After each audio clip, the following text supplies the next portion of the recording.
FT research basically said that CEOs in the C-suite felt they were responsible for marketing, long-term marketing and brand building, but they basically didn't know necessarily how to do it.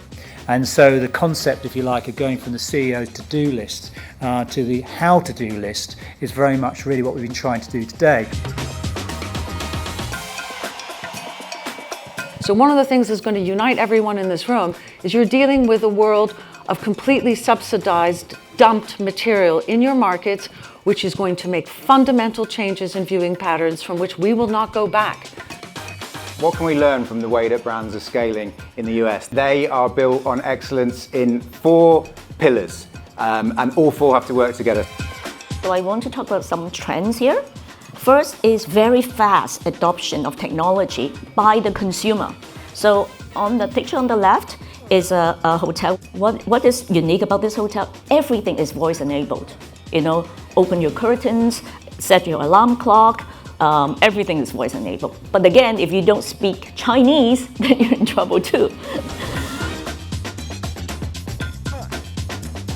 I think there's an opportunity for everyone in this room to kind of lean into that challenge and think about how we can better create vehicles and measurements and benchmarks to improve our understanding of how the consumer experience not just drives the numbers, but drives the brand and the business impact overall. I'm guessing you're not responsible for all the I'm not, people no. on bikes I think delivering. There's a pretty significant customer service team. Yeah. I would see myself more as an influencer into that. As it relates to social. You need to be more than just an influencer, don't you? 3 months into. Sorry. I've got a little bit of, There's something that corporates or the big old legacy businesses should fear. It's about how fast these little businesses are sprinting and trying stuff and learning and trying again and trying again.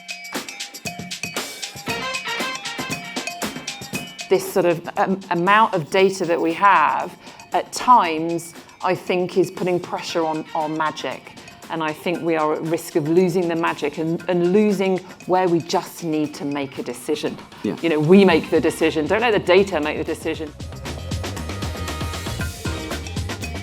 Effectiveness all too often just means the big stuff. Big names, big ideas, big moments, big awards.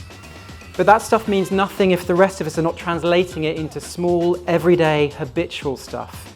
Effectiveness is a habit, a muscle. It needs exercising every day. We do overly focus on digital attribution and digital sales, but we are improving.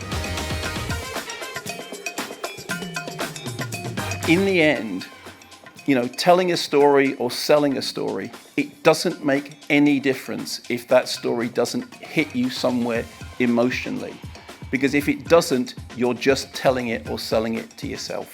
This book identifies a change in thinking style in business, in society, and advertising that is actually leaving work, the advertising itself, flatter, abstracted, and devitalized. This mental shift helps to explain the rise of short-termism and the decline in advertising effectiveness. I mean, that's the great thing about this book, is that actually if you're going to obsess about this work, ultimately you've got to do good work that's going to move the dial.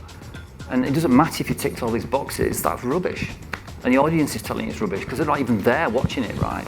I came in with a real open mind, ready to be challenged and to provoke and to learn. And I think there was a wealth of learning that I took out today. I really liked Simon's talk about how brand and UX measurement should work closely together. I think it's a step up. We are more upstream. So very much talking at a strategic level at how we take our programme to the C-suite. I think what we're going to do next year is going to build on a lot more of this, because fundamentally this is a movement that we've created here.